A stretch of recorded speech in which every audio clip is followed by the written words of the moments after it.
Olá amigos, tudo bem? Hoje estamos aqui para falar um pouquinho sobre pesquisa clínica e sua aplicação na medicina e principalmente na oncologia. Esse assunto ficou em destaque ultimamente por causa da epidemia mundial do Covid-19, né? E as pessoas começaram a ter mais interesse pelo assunto, tanto no Brasil como no resto do mundo, tá?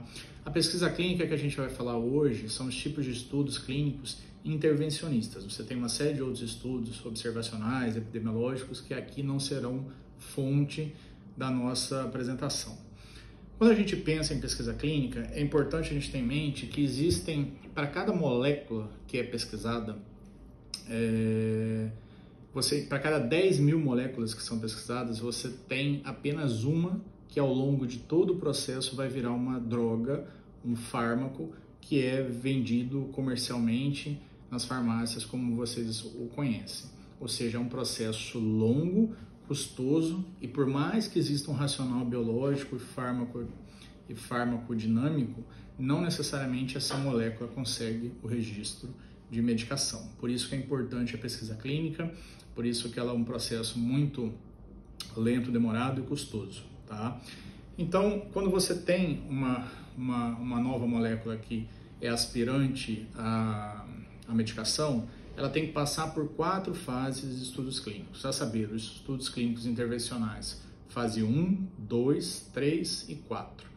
O que é o estudo clínico fase 1? Basicamente, o que a gente quer ver? A gente quer ver a farmacodinâmica da droga, toxicidade, ou seja, se ela é muito tóxica ao organismo humano, tá? E dose letal, ou seja, a diferença entre o remédio e um veneno é a dose, né? Geralmente são estudos que podem ser feitos em pacientes saudáveis ou não, tá?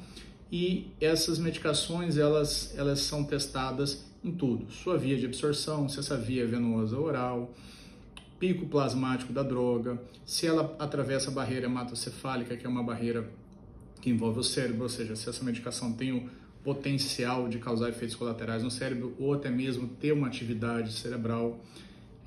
Você vê a ligação dessa medicação a proteínas plasmáticas. Isso é importante porque a biodisponibilidade da droga está relacionada a isso, né? Dentre outras coisas, e principalmente a eliminação, né? Se ela é eliminada pelo rim, pelo fígado, pelas fezes, pela pele, né?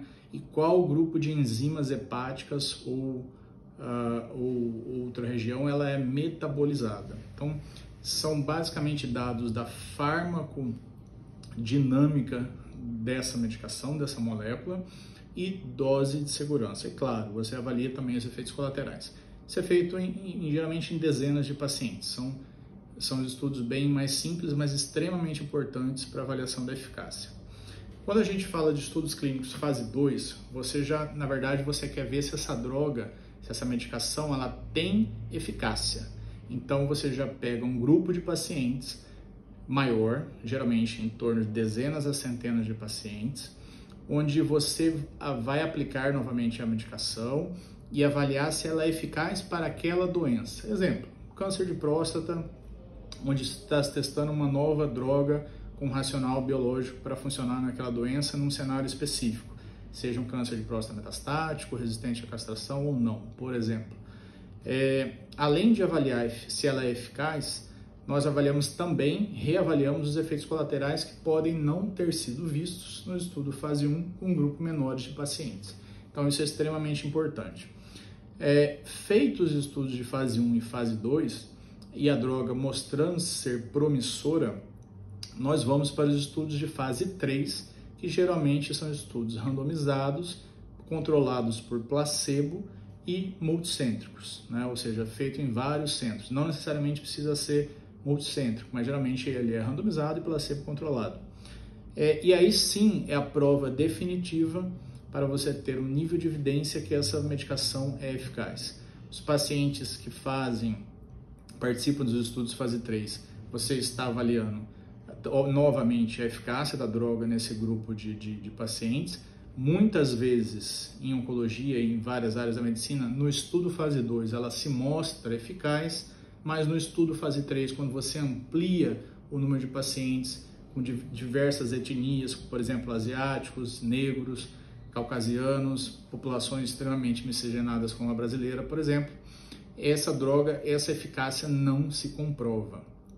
E você também tem o efeito placebo, ou seja, os pacientes que tomam o placebo às vezes se sentem psicologicamente melhor ou até mesmo, por incrível que pareça, com efeitos colaterais. Então, no estudo fase 3 é a prova final para ver se essa medicação é eficaz ou não, se ela realmente tem um ganho no que tange o que está sendo pesquisado, seja sobrevida global, sobrevida livre de progressão, no caso de oncologia, ou um antihipertensivo que é eficaz para aquele grupo de pacientes. Aí vai depender da pergunta inicial do estudo, tá? Uma vez aprovado no estudo fase 3, você consegue, essa medicação consegue o registro dos órgãos competentes, seja a Anvisa, seja o FDA nos Estados Unidos, para atuar naquele país específico. Não necessariamente, se ela tem uma licença americana, ela automaticamente tem uma licença no Brasil. Tem que passar pelos processos regulatórios internos, também que são burocráticos. Chegou na farmácia, a droga é prescrita pelo seu médico, e aí ela está aprovada no Brasil, em qualquer outro país, e você, ao longo desse tempo, essa nova medicação, ela é acompanhada, o que a gente chama de estudos clínicos fase 4, que são estudos de farmacovigilância. O que ele quer ver nessa relação? Principalmente segurança a longo prazo, ou seja, às vezes essas medicações no estudo fase 3, mesmo com dezenas, centenas ou milhares de pacientes, esse grupo, essa população ainda é pequena em relação ao resto do mundo, aos bilhões de habitantes que nós temos e potenciais usuários. Então, podem existir a longo prazo efeitos desconhecidos. E essas drogas são seguidas nos estudos de fase 4 de farmacovigilância, onde todo médico, todo profissional de saúde pode e deve reportar a patrocinadora ou a dona da patente que comercializa aquela medicação eventos adversos não relatados em bula.